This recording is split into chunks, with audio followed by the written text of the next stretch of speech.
que estás en el cielo, quiero darte gracias por tu inmenso amor, por tu infinita gracia, por tu inmensa misericordia, Dios mío. Gracias, Señor, porque tu palabra hoy alumbra nuestra mente, alumbra nuestro corazón, nuestro entendimiento, mi Señor. Gracias. Gracias por la iglesia, por mis hermanos, Dios, por esta amada congregación, por cada uno de mis hermanos. Muchas gracias, bendito Dios. En el nombre de nuestro Señor Jesucristo, oramos, Señor, para bendecirte, para adorarte de la mejor manera que un creyente te puede adorar, y es cuando escucha tu voz, tu palabra. Gracias, Señor, en el nombre de Cristo Jesús. Amén y amén. Bien, mis hermanos, quiero invitarles a que abran su Biblia en el libro de Job. Vamos a ir al capítulo 2. Sé que hoy nos correspondía el libro de Job, nos corresponde el capítulo 25, pero bueno, yo aprendí a estudiar la escritura de acuerdo al método que usaba Martin Lloyd-Jones. Y bueno, este tema de hoy creo que pues tiene algo de particular. Y quiero que por favor abra su Biblia en Job, capítulo 2, versículo 9. Capítulo 2, versículos 9 y versículo 10. Esos son el texto de hoy. Dice entonces así la palabra del Señor. Entonces le dijo su mujer: ¿aún retienes tu integridad? Maldice a tu Dios y muérete. Y él le dijo: como suele hablar cualquiera de las mujeres fatuas, has hablado. ¿Qué? ¿Recibiremos de Dios el bien y el mal no lo recibiremos? En todo esto no pecó Job con sus labios.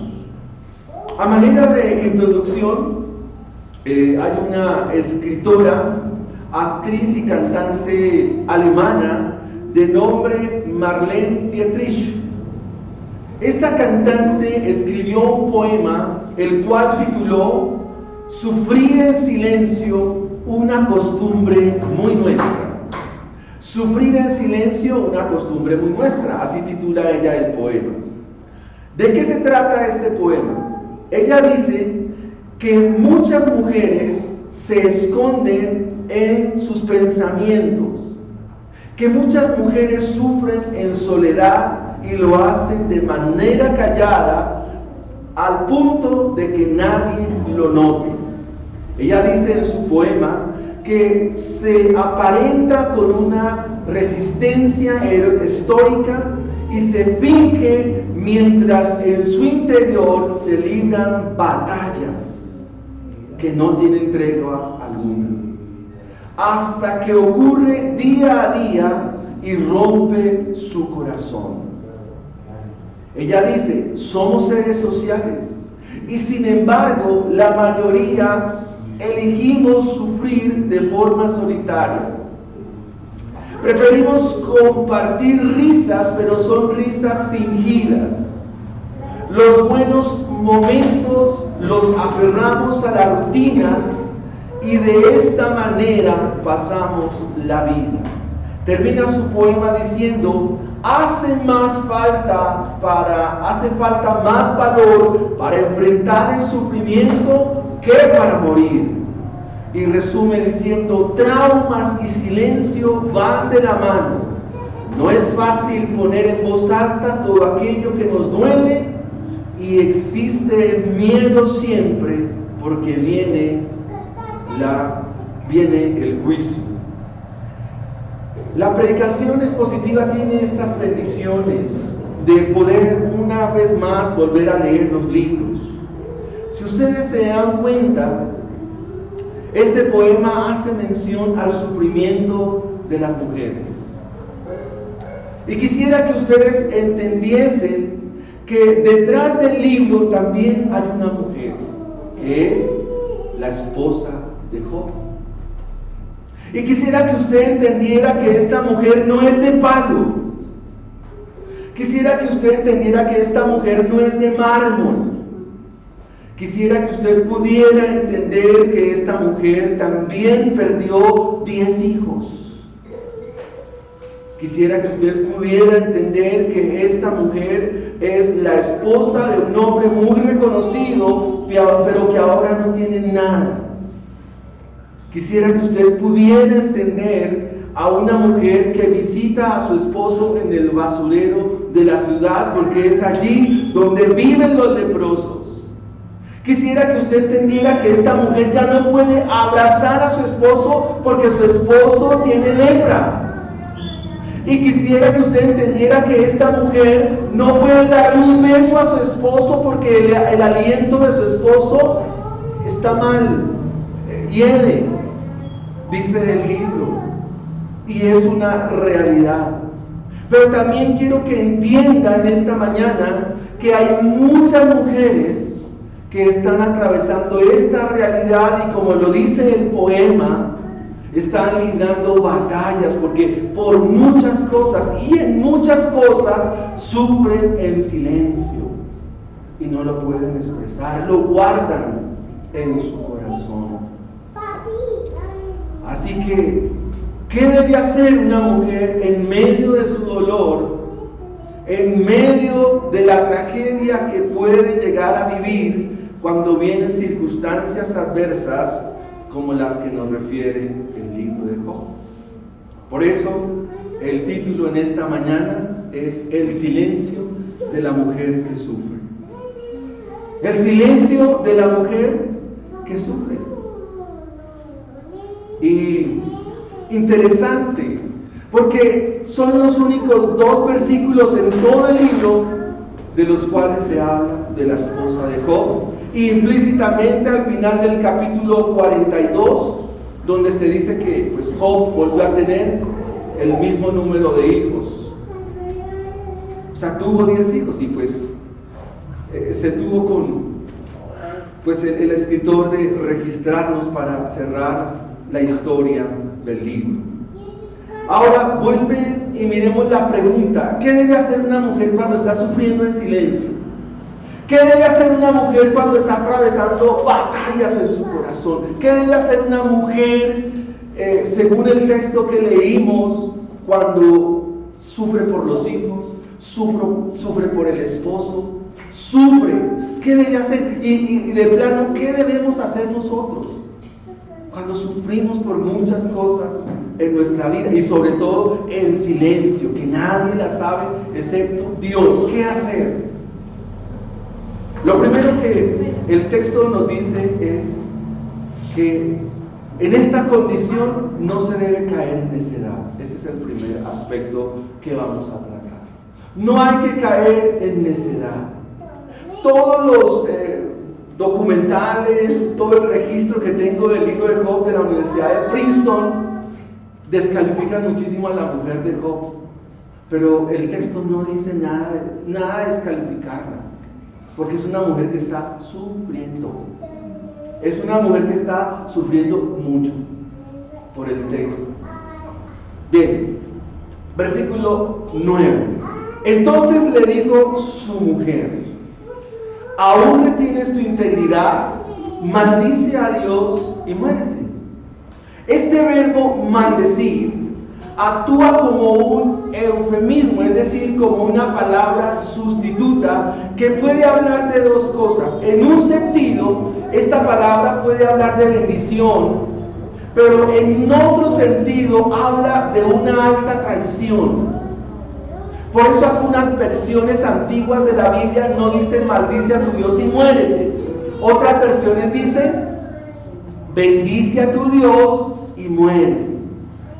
Ahora bien, como es una palabra que es sustitutiva, la expresión de la esposa de Job está indicando que tiene un dolor muy grande por la circunstancia vivida, circunstancia que el libro nos describe muy bien. Y yo le diría a usted como mamá, ¿qué tal si usted como mamá perdiera a todos sus hijos? ¿Qué diría? ¿Cómo se expresaría usted? Si ustedes como padres perdieran a sus hijos, perdieran a su esposa o tuvieran una gran tragedia, ¿cuál sería su semblante y cuál sería su respuesta.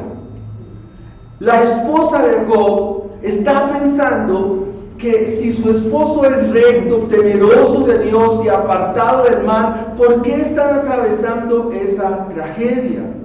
Ahora, como familia lo han perdido todo, como familia no están entendiendo el favor de Dios, pero adicional a esto, hay 3 personajes que llegan a hablar otro tipo de cosas y a sumarse a la tragedia.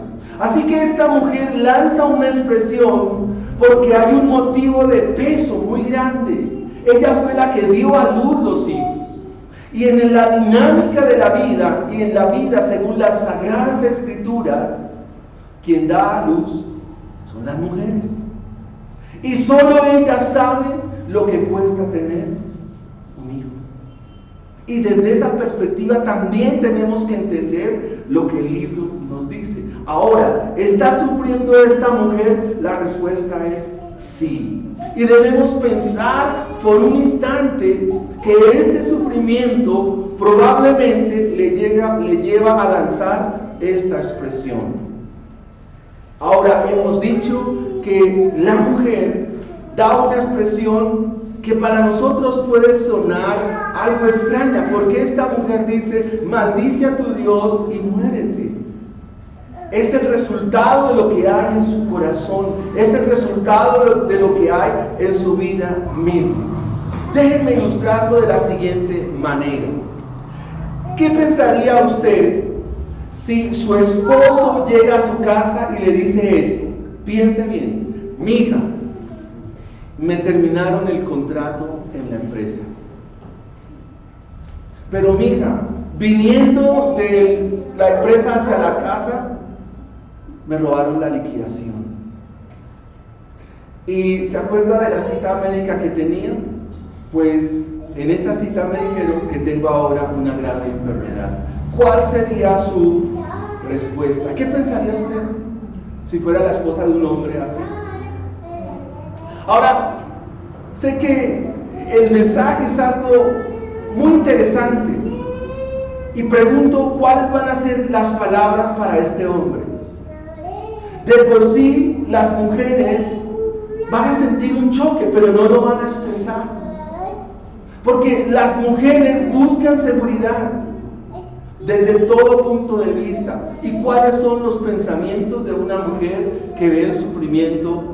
No solo de su esposo, porque se puede estar sola, se puede estar en una vida de soltería, pero ¿cuáles son los pensamientos ante una situación tan adversa y tan difícil? ¿Qué harías tú?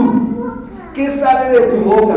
¿Cuáles son tus pensamientos? Porque no solo es la pérdida de los hijos, sino, por ejemplo, la pérdida de un ser querido, la pérdida del trabajo. ¿Cuál será la respuesta cuando venga una enfermedad?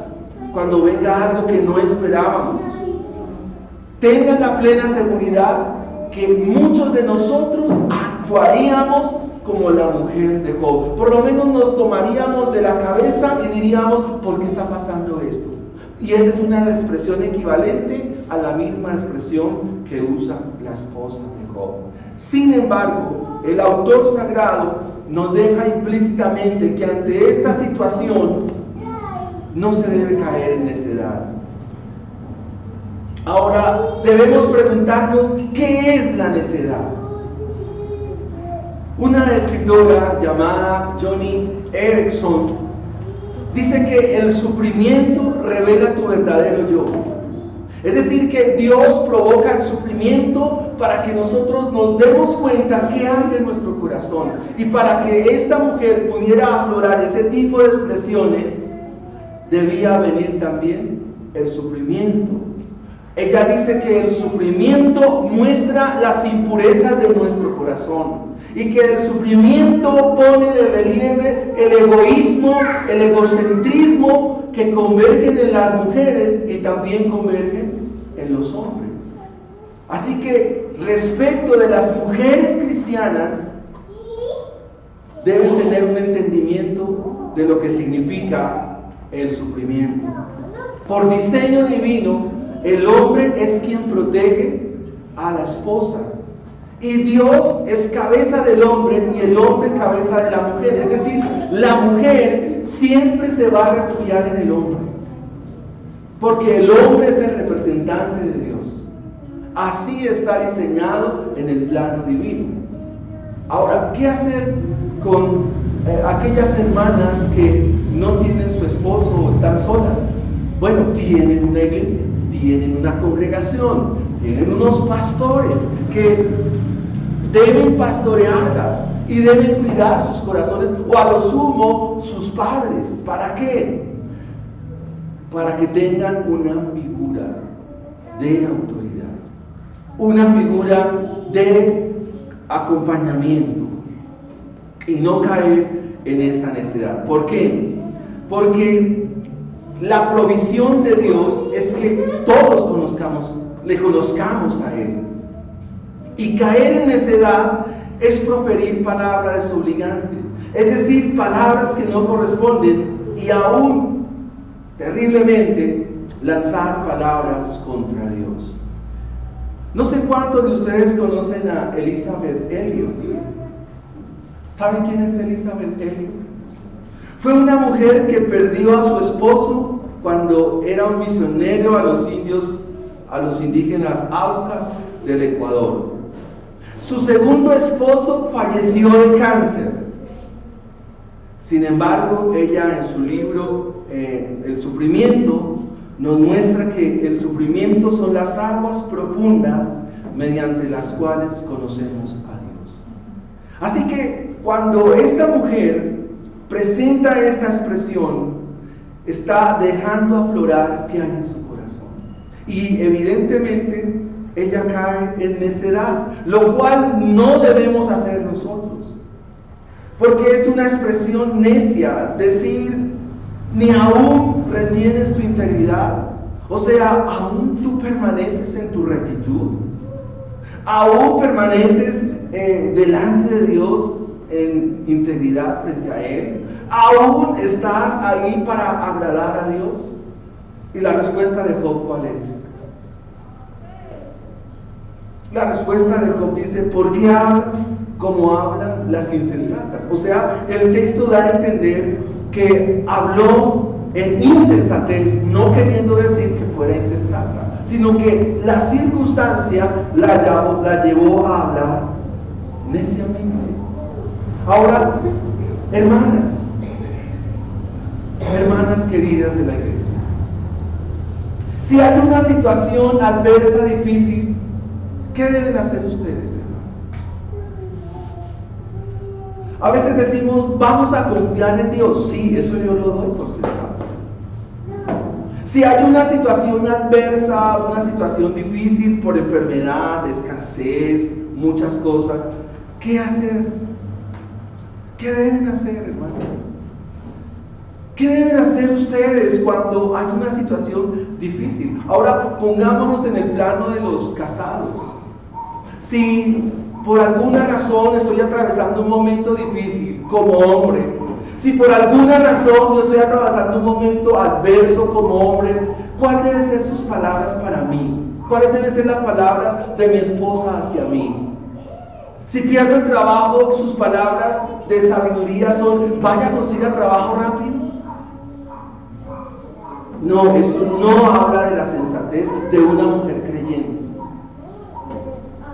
Si le decimos al esposo ante la enfermedad: mira a ver cómo usted resuelve su enfermedad, no, esa no es una manera sensata, una manera sabia de apoyar a un hombre. La manera como la Escritura habla de que una mujer es ayuda idónea para los varones, en el caso papá, en el caso esposo, en el caso hijos, es con la sabiduría que da el Evangelio. Esta mujer habló insensatamente, no la vamos a acusar porque está en una circunstancia muy difícil.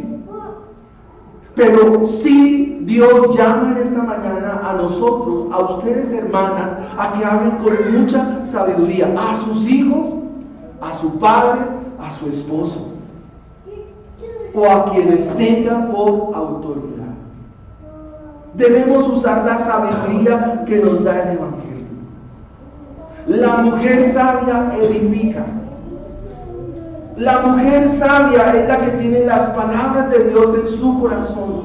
La mujer sabia es la esposa, la mujer, la hermana que medita en la palabra del Señor para que cuando hable sus palabras sean de medicina, no para acabar de sepultar al varón que está al lado de ella. Ella le dijo: usted sigue siendo íntegro, usted sigue siendo creyente, usted sigue siendo cristiano, ¿y para qué? No se da cuenta de lo que hemos vivido, no se da cuenta de lo que hemos perdido. Y esa es una consecuencia de la justicia retributiva del Antiguo Testamento. Veamos nuestro segundo punto. Número 1, hemos dicho, hermanas, en medio de este sufrimiento, en medio de este dolor que viene, no caiga en necedad como pasó aquí, no caiga en esa necedad. Ahora, ¿qué hacer? Número 2, apele a la sabiduría. Apele a la sabiduría. ¿Cuál sabiduría? ¿La de los vecinos?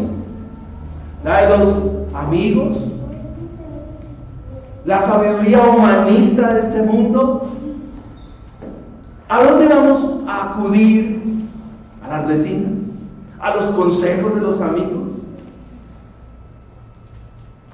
Nancy DeMoss dice que el sufrimiento es una realidad inevitable en este mundo caído y que en ocasiones las mujeres son llamadas a sufrir haciendo lo correcto, mirando la recompensa celestial antes que los deleites terrenales, y esto por el bien del Evangelio y el avance del reino de Cristo.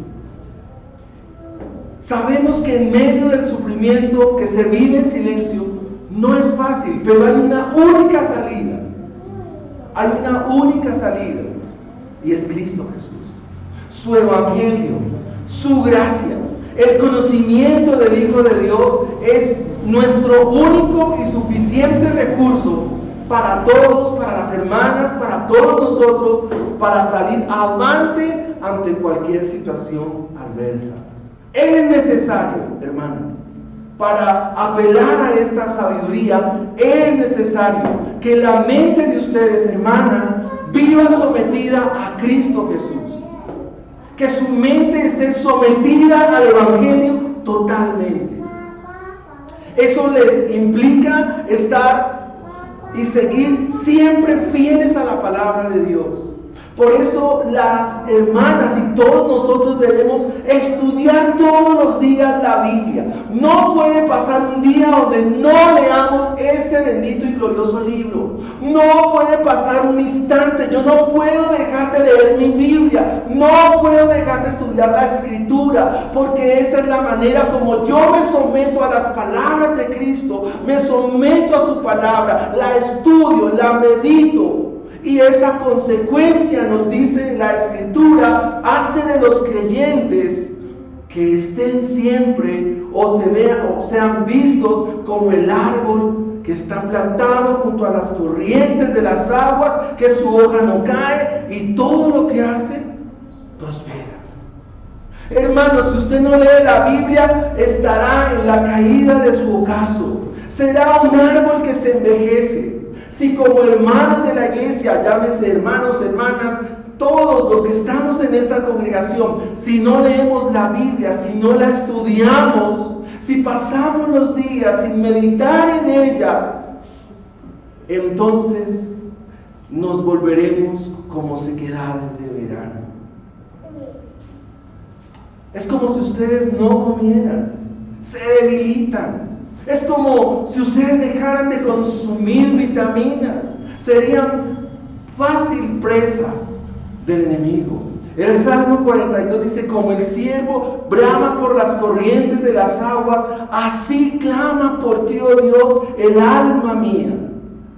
El ciervo, el antílope, si no tomaba agua, comenzaba a expeler un olor que lo hacía presa fácil de sus depredadores. Por eso era necesario que el ciervo tomara agua. para que nosotros no seamos presa fácil de las circunstancias, de las vicisitudes y toda situación que venga a nuestra vida. Es necesario meditar en este libro, porque en este libro están escondidos todos los tesoros de la sabiduría y por supuesto están escondidos en Cristo Jesús.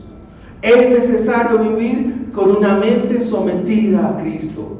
Esto se da cuando la Escritura viene a nuestro corazón. El Señor Jesucristo le dijo a los religiosos de su tiempo, les dijo: ustedes erran, ustedes se equivocan porque ignoran las Escrituras. Así que en el sufrimiento, en el silencio que vivimos, en el dolor que vivimos, es necesario apelar a la sabiduría. Mientras más llenamos nuestras mentes y nuestros corazones del Señor, de su palabra, más terreno ganaremos cuando vengan situaciones como estas. La Biblia nos dice allí en Corintios, segunda carta, capítulo 10, versículo 5, nos dice que cuando nuestra mente está llena de Dios, llena de su palabra, se puede derribar todo argumento, toda altivez que se levanta en contra del conocimiento de Dios. Y que todo esto se lleva cautivo, todo pensamiento, a la obediencia a Cristo Jesús. Y vuelva a pensar en la realidad que puede llegar a atravesar nuestra vida. Piense por un momento los pensamientos que se tienen cuando estamos atravesando momentos difíciles. Yo los he vivido, los viví la semana anterior. Tuve pensamientos que nunca me imaginé tener. ¿Por qué?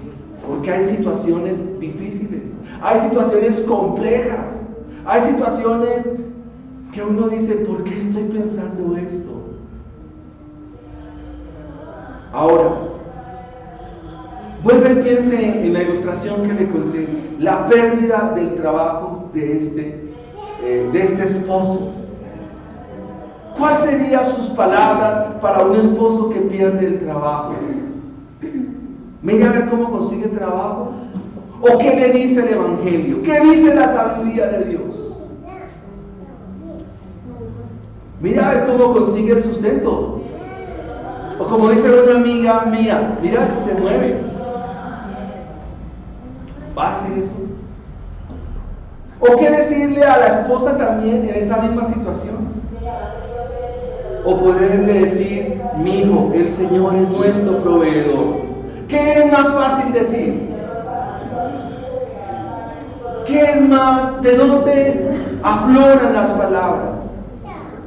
Algo que me impactó esta semana en la conferencia de ESI es que el expositor decía, el pastor, que en nosotros hay expresiones bíblicas pero que no causan nada, o sea, no causan ninguna expectación. O sea, tenemos mucho contenido bíblico, pero aquí no. Y aquí es donde se necesita lo que nos da las Sagradas Escrituras. Si el esposo perdió el trabajo, ¿cuál debe ser la palabra de aliento? Obviamente la esposa va a pensar en muchas cosas, los hijos, el sostenimiento de la casa, pero ¿qué deben hacer ellos? ¿Qué debe decir una esposa? ¿Qué debe decir? Mi hijo, Dios proveerá, Dios nos ayudará, Dios sabrá sustentarnos. Ahora, si está en enfermedad porque fue a la cita médica y le dijeron: usted tiene una enfermedad, ¿qué debe decirle la esposa? ¿Dios lo sanará? ¿Dios hará un milagro? Bueno, hemos entendido que no siempre Dios sana. Eso es algo real para nosotros. No siempre Dios sana. Ahora, Dios sí sana también. El apóstol Pablo tuvo un aguijón.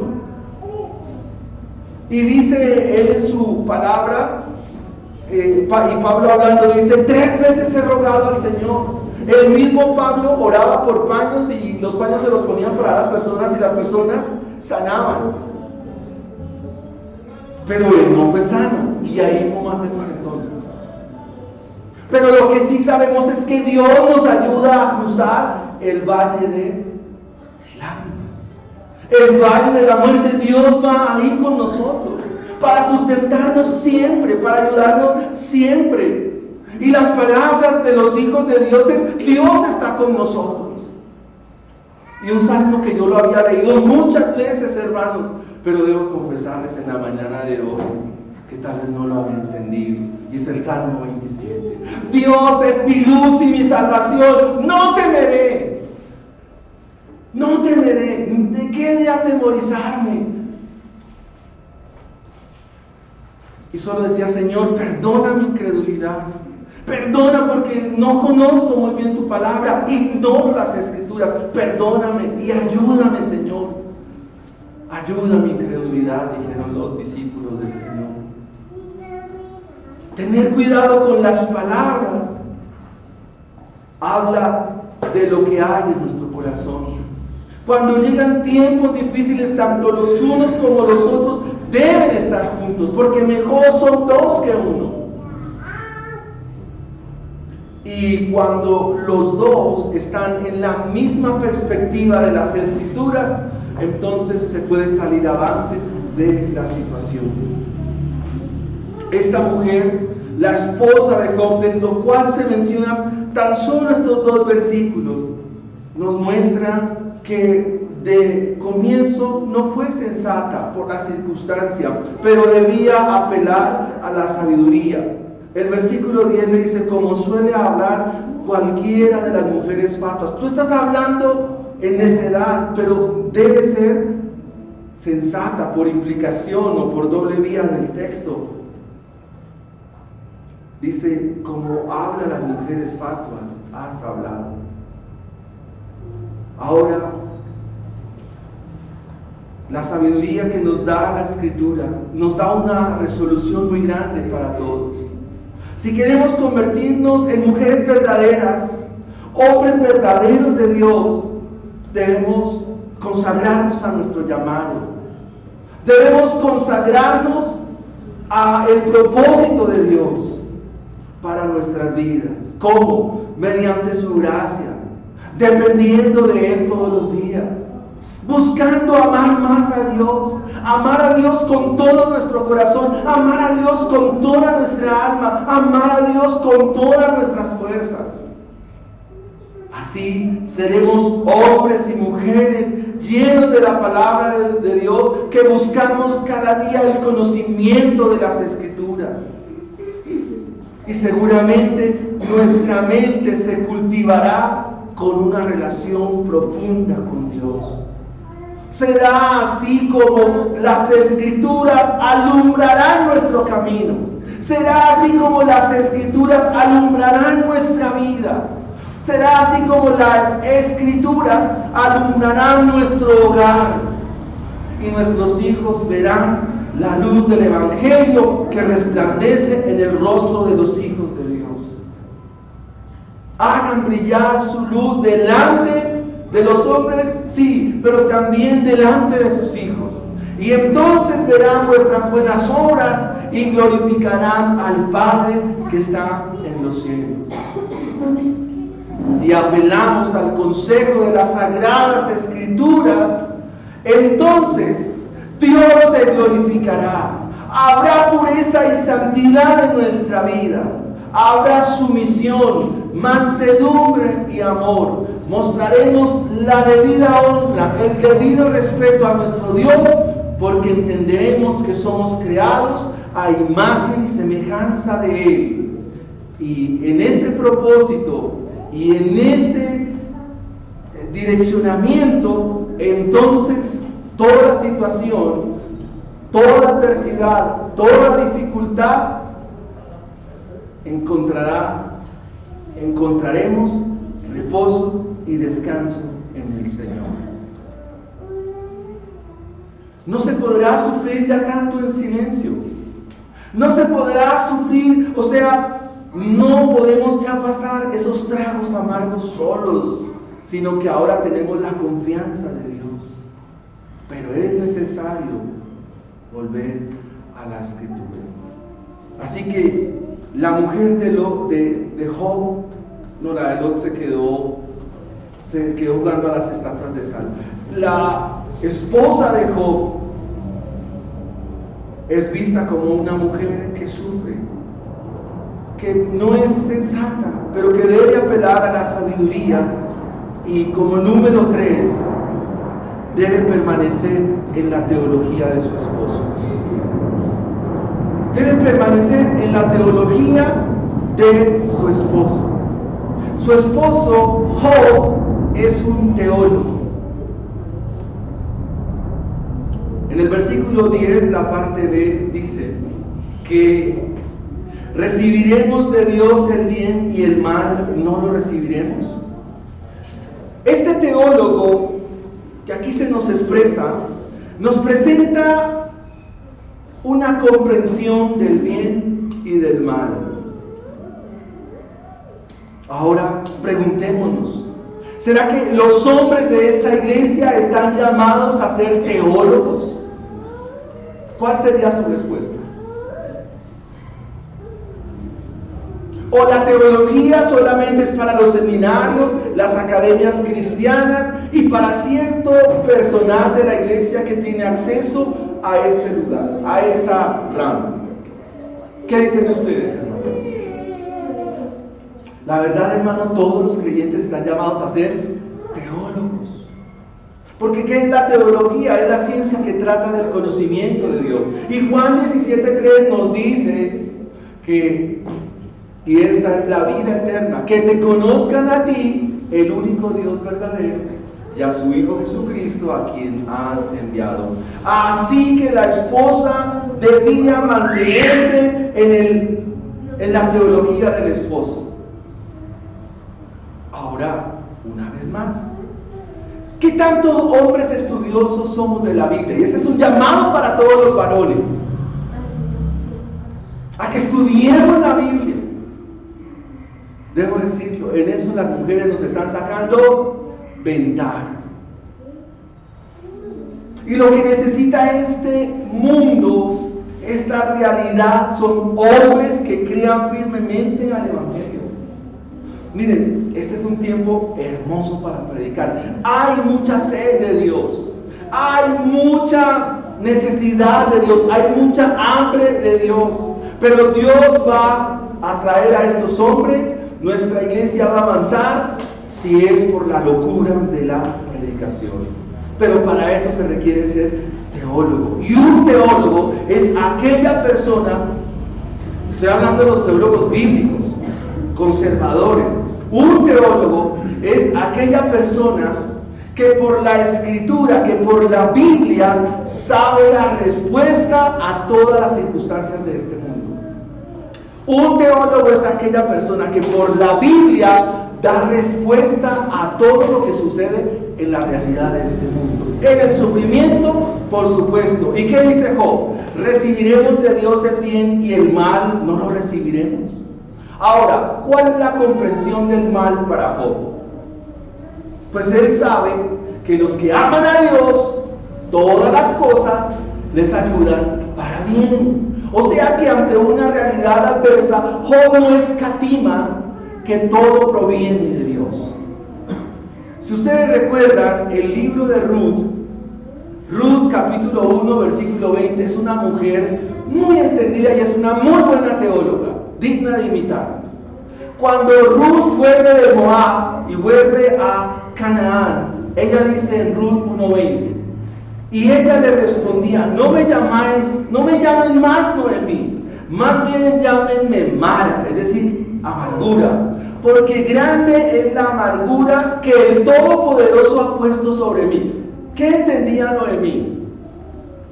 Que la amargura y las circunstancias que habían pasado era providencia de Dios. Dice: yo me fui llena, pero Jehová me ha vuelto con las manos vacías. ¿Por qué me llamaréis Noemí? Ya que Jehová ha dado testimonio contra mí, y el Todopoderoso me ha afligido. ¿Estaba bien la teología de Noemí? ¿Ustedes qué dicen? ¿Sí o no? La respuesta es sí, porque Noemí sabía que la aflicción, el sufrimiento, el dolor y la adversidad vienen de parte de Dios. Ustedes podrán decir, y el diablo es un instrumento para sus fines. El diablo es un instrumento para santificar también, bueno, para obrar en el caso de Job, lo que Dios tiene para con su pueblo. Así que si una familia descansa en el conocimiento de Dios, lo primero que van a hacer es adorar a Dios. Porque el conocimiento de Dios en el sufrimiento nos tiene que llevar a adorar a Dios. Y esa es la teología correcta del Evangelio. ¿Qué hizo Job en capítulo 1, versículo 20, versículo 21? ¿Qué dice? Entonces, mire la escena. Entonces está con su esposa y está Job. Perdió todos sus bueyes, perdió todo su ganado, perdió todo lo que tenía. Y ahora, Job, tus hijos acaban de fallecer. ¿Qué hizo Job en ese momento? Dijo estas palabras: pues bien, rasuró su cabeza, se postró en tierra y adoró. Hermanos, si usted en la adversidad, en el sufrimiento, en el dolor de sus vidas, usted no adora a Dios, usted necesita mucho el Evangelio, como yo también lo necesito. Si usted está pasando un momento difícil en su vida, pero usted no se humilla en la presencia del Señor, todavía nos falta para entender el Evangelio. Nos falta pelo para mono en el entendimiento del Evangelio. Job sabe que todo proviene de Dios. Abraham lo sabía, Moisés lo sabía, Pablo lo sabía, todos los hombres que nos mencionan las Escrituras lo sabían muy bien. Adora a Dios. Pero aquí adorar no es ponerse a cantar.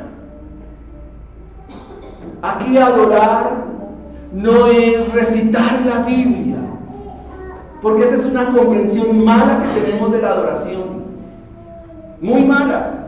Aquí adorar significa: recibo tu voluntad, Señor. Pase lo que pase, suceda. Adorar aquí es la palabra que traduce la Septuaginta, aquí es proskuneo, que significa: recibo lo que viene de ti, con mi cabeza postrada en tierra. No importa, Señor, pero yo recibo tu voluntad. Cosa contraria a lo que hacen los que no conocen a Dios. Reniegan, dicen palabras ofensivas, palabras desobligantes. Así que Job le da una lección a su esposa para indicarle que ante el lastre de la situación que estaba viviendo, lo mejor que podían era adorar. Así que una familia que tiene una teología correcta, una familia, tanto un esposo como una esposa que están viviendo momentos difíciles, la teología correcta, el entendimiento de la Biblia, los tiene que llevar a la adoración. Los tiene que llevar a confiar. El escritor de Hebreos nos ayuda a comprender esto, porque él dice: por tanto, nosotros también tenemos en derredor nuestro tan grande nube de testigos. Y ese pasaje de Hebreos 11 nos muestra una parte de lo que hace la fe. Pero hay otra parte de la fe que dice: por la fe también pudieron soportar la aflicción. Por la fe también, cuando fueron aserrados, fueron con gozo a la muerte. Por la fe aprendieron a sufrir. Por la fe aprendieron a vivir. Por la fe fueron caminando, porque tenían puestos los ojos en Jesús, el autor y consumador de la fe, el cual por el gozo puesto delante de él sufrió la cruz, menospreciando el oprobio, y ahora se sienta a la diestra del trono de Dios. Cuando el conocimiento de Dios, el conocimiento del Dios eterno está en nuestra casa, en nuestra familia, las cosas son diferentes, las cosas son distintas. Cuando es consistente la teología del esposo con la de la esposa, entonces el sufrimiento de Cristo es nuestra mayor gloria. Así que, mis hermanos, no se trata de qué tanto sufrimos o qué tanto estamos atravesando. Evidentemente, ni la mujer de Job era de palo, de mármol, no sentía así, sintió, pero también el esposo estaba atravesando un momento difícil. Así que para soportar la aflicción y poder perseverar, no hay que olvidar que hubo un sufrimiento mucho mayor, y que fue el sufrimiento del Hijo de Dios, y que nuestro sufrimiento no se aproxima en nada al sufrimiento que vivió Cristo en la cruz del Calvario por nosotros los pecadores. Él sufrió por amor a los escogidos del Padre, para la gloria del Padre mismo. Así que, mis amados hermanos, ante el silencio de la mujer que sufre, o ante el silencio del hombre que sufre, solo nos resta hacer las tres cosas implícitas del pasaje. Número 1, no caigamos jamás en necedad. Nunca lo hagamos, jamás, ni en palabra, ni en pensamiento, ni en ninguna forma. Jamás nos hagamos necios.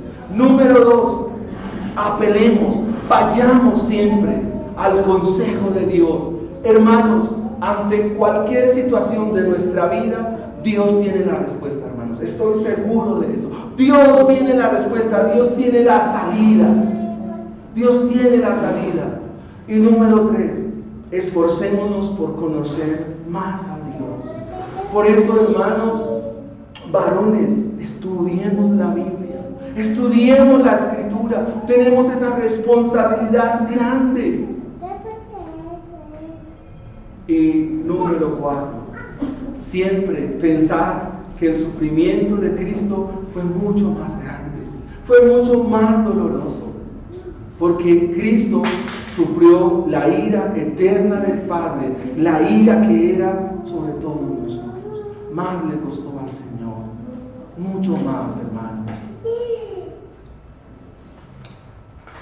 Así que vamos a orar al Señor y vamos a darle gracias en la mañana de hoy. Padre, gracias por tu palabra, Señor. Quizás algunos temas se abordan de esta manera, porque es la única manera de hacerlo, Señor.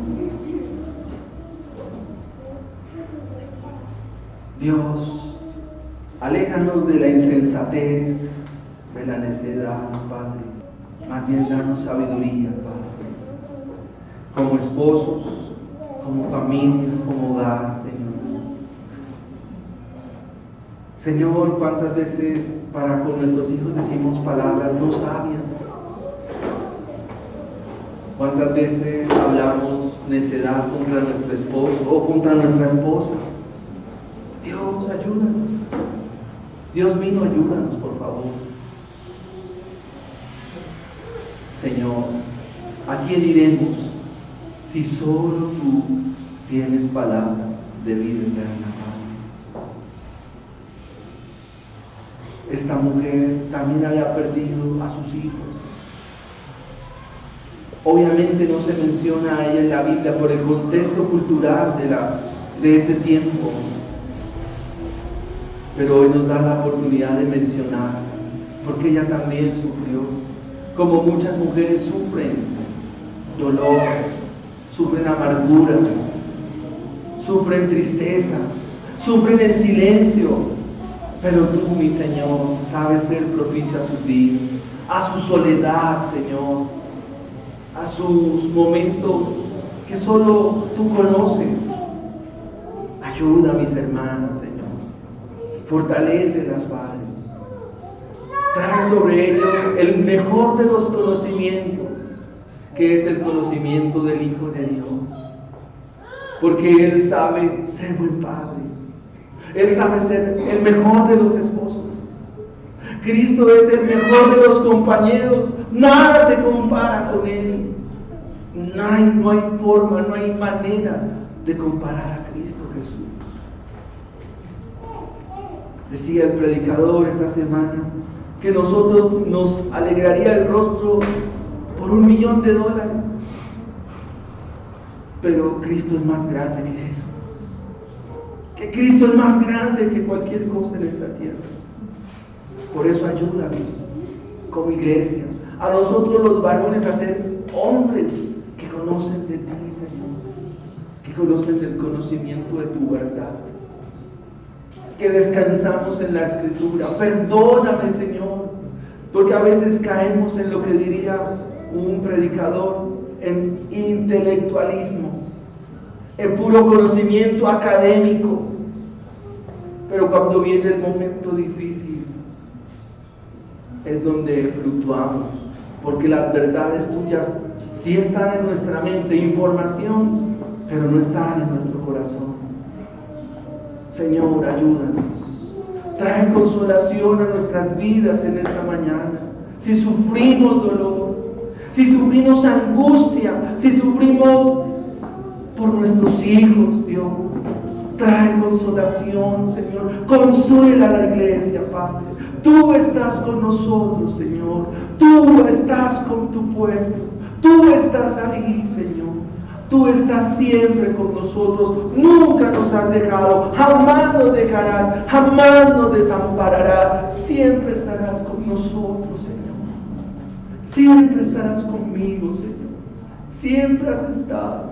Aun cuando no te conocía, Señor. He aprendido algo, Señor, pero quiero conocerte, Señor. Quiero saber de ti, mi Señor. Tú eres mi ayuda, tú eres mi fortaleza, tú eres mi pronto auxilio, tú eres mi sustento, tú eres mi alegría, tú eres mi regocijo, tú eres mi todo, Señor. Cuánto te necesito, Señor. Te necesito tanto, Dios. Te necesito, Dios mío.